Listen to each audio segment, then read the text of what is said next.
నమస్తే స్వామి. శుభాశీస్సులండి. స్వామి, ఈ జూలై మాసంలో చాలా మంది కుంభరాశి వాళ్ళు కుండలో నీళ్ళలాగా లేవు మాకు అని అంటున్నారు. మేము ఎండిపోయిన కుండలా అయిపోతుంది మా జీవితం అంటున్నారు. లాస్ట్ మాసంలో అలాగే ఉంది. మరి ఈ మాసంలో అయినా కొంచెం నీళ్ళు వస్తాయా లేవా, కొంచెం నిండుగా ఉంటామా లేదా అని అడుగుతున్నారు. కొంచెం చెప్పండి స్వామి. అడగమన్నారండి, అడిగేశాను నేను. మంచి మాట అడిగారు. ఇప్పుడు ఈ మాసంలో నిండు కుండలాగా ఉంటారు. నిండుకుండలా ఉంటారా? నిండుకుండలాగా ఉంటారంటండి, ఎలాంటి డోకా లేదు. అది వాస్తవంగా చెప్పాలంటే కుంభరాశి వాళ్ళకి ఈ మాసము మట్టి పట్టుకున్న బంగారమే. మట్టి కుండ, ఆ కుండ కాస్త తయారై నీళ్లు దాని నిండా నింపితే శాశ్వతంగా ఉంటుంది.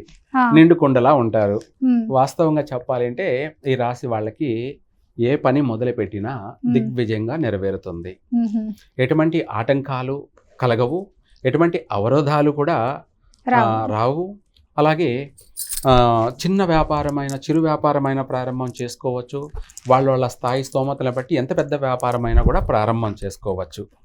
చక్కగా దినదినం అభివృద్ధి చెందుతుంది నూతన వ్యాపారాలు ప్రారంభం చేసుకునేవాళ్ళు, లేదా ఆల్రెడీ వ్యాపారాలు చేస్తున్నటువంటి వాళ్ళకి కూడా ఈ మాసంలో మంచి లాభదాయకమైనటువంటి వ్యాపారం కొనసాగుతుంది చక్కగా.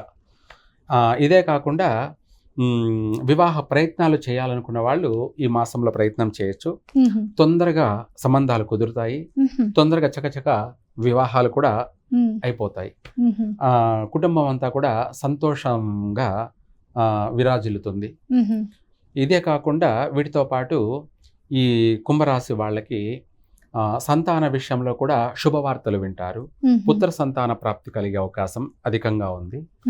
తక్కువ శాతం స్త్రీ సంతానం కలుగుతారు.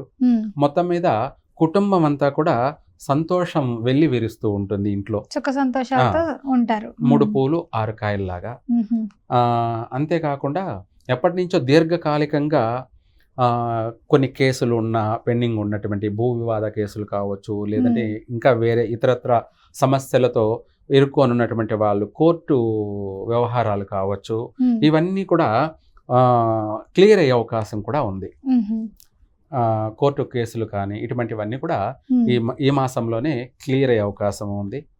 లేదంటే 100% ఉపశమనం కలగడాలు కానీ, లేదంటే బయలు రావడాలు కానీ, ఇటువంటివన్నీ అనుకూల వాతావరణాలు అధికంగా ఉన్నాయి. అయితే కొంచెం ఫ్రీ బర్డ్ అవుతారు వాళ్ళు. అవును. అలాగే రియల్ ఎస్టేట్ వ్యాపారస్తులకి ఈ మాసం బాగా అధిక లాభార్జన పొందే అవకాశం ఉంది. సినీ రంగ కళాకారులందరికీ కూడా ఈ మాసంలో మంచి శుభవార్తలు వింటారు. మంచి మంచి ప్రాజెక్టులు ప్రారంభం చేస్తారు. ఇవి కాకుండా మిగతా విషయాలలోకి వచ్చేటప్పటికి విదేశాలకు వెళ్ళాలనుకునే వాళ్ళు ఈ మాసంలో చక్కగా ప్రయత్నం చేసుకోవచ్చు. ఈ మాసంలోనే వెళ్ళొచ్చు కూడాను. వెళ్ళినా కూడా అక్కడ వెళ్ళి స్థిరపడడం కూడా జరుగుతుంది. స్థిరపడతారు. అలాగే బాగా అక్కడ రాణించడం, పేరు ప్రఖ్యాతలను గడించడం అన్ని కూడా జరుగుతాయి. ఉద్యోగస్తులకి ప్రమోషన్లు పొందే అవకాశం ఉంది.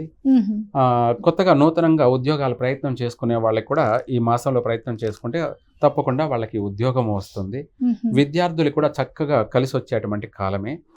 అన్ని విధాల అన్ని రంగాల వారికి, రైతులకు కావచ్చు, ఇతరత్ర అందరికీ కూడా ఈ మాసం అయితే అనువైన మాసము, అనుకూలమైన మాసము, మంచి కాలము అని చెప్పాలి వాస్తవంగా. తర్వాత వచ్చేసి కుంభరాశి వాళ్ళకి మిథున రాశి వాళ్ళతోటి ఎటువంటి పార్ట్నర్షిప్ పనికిరాదు. జీవిత భాగస్వామి పెళ్లి చూపులు కావచ్చు, పనికిరాదు. తర్వాత చైత్ర మాసం, ప్రతి సంవత్సరం కూడా కుంభరాశి వాళ్ళకి చైత్ర మాసం కలిసి రాదు. గతంలో ఏదన్నా ఇంపార్టెంట్ పనులు ప్రారంభం చేస్తున్నా కూడా ఆ మాసంలో దానికి తగిన పరిహారం చేసుకుంటే నష్టపోకుండా అది అభివృద్ధి చెందే మార్గం ఉంది.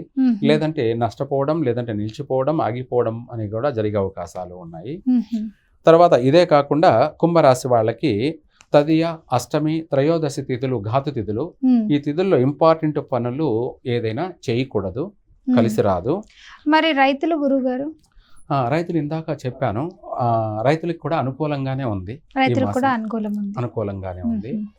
వాటితో పాటు వీళ్లకు వారాలలో గురువారం రోజు కలిసి రాదు కుంభరాశి వాళ్ళకి. అంటే గురువారం ఘాతు వారం అన్నమాట. ఇంపార్టెంట్ పనులు చేయకూడదు గురువారం రోజు. అలాగే నక్షత్రాలలో ఆరుద్ర నక్షత్ర జాతకులతోటి ఎటువంటి పార్ట్నర్షిప్ పనికిరాదు, ఎటువంటి సత్సంబంధాలు ఉండకూడదు. ఆరుద్ర నక్షత్ర జాతకులకు. అనురాగ ఇలాంటివి పర్లేదు. మిగతా అన్ని పర్వాలేదు. అలాగే కుంభరాశి వాళ్ళకి లగ్నం కూడాను కన్యా లగ్నము అనే ముహూర్తం అనేది అత్యంత నెగిటివ్ ముహూర్తం అన్నమాట. బ్యాడ్ టైం అనేది ఇది. మిగతా ముహూర్తాలు ఏదైనా ప్రారంభం చేసుకోవచ్చు. అంటే చిన్న పనులైనా పెద్ద పనులైనా ఎటువంటి కార్యాలైనా కూడా, సర్వకార్యాలైనా కూడా మిగతా ముహూర్తాల్లో చేసుకోవచ్చు. కన్యా లగ్నము అనే ముహూర్తంలో చేయకూడదు, కలిసి రాదు. ఇదే కాకుండా ఇంకా కూడా మంచి ఫలితాలు పొందడానికి కుంభరాశి వాళ్ళు వీలైనంత వరకు గురువుకి గురువారం రోజు పసుపుతోటి అభిషేకం చేయడం, లేదు ఇది కాకపోతే శనగలతోటి ధాన్యాభిషేకం చేయడం గురువారం రోజు అలా చేస్తూ ఉంటే గురువుకి చేస్తే గురుబలం ఏర్పడుతుంది. కాస్త గురువు యొక్క అనుగ్రహం కలుగుతుంది. ఆ అనుగ్రహం ఏంటంటే తొందరగా మనకు పనులు నెరవేరడానికి, ఆలస్యం ఉన్న పనులు పెండింగ్ లో ఉన్నటువంటివన్నీ తొందరగా నెరవేరుతాయి. చక్కగా కలిసి వస్తుంది. ఆరోగ్యపరంగా కూడా బాగుంటుంది. దాంతో పాటు వీళ్ళు నల్ల నువ్వులు కాకుండా తెల్ల నువ్వులు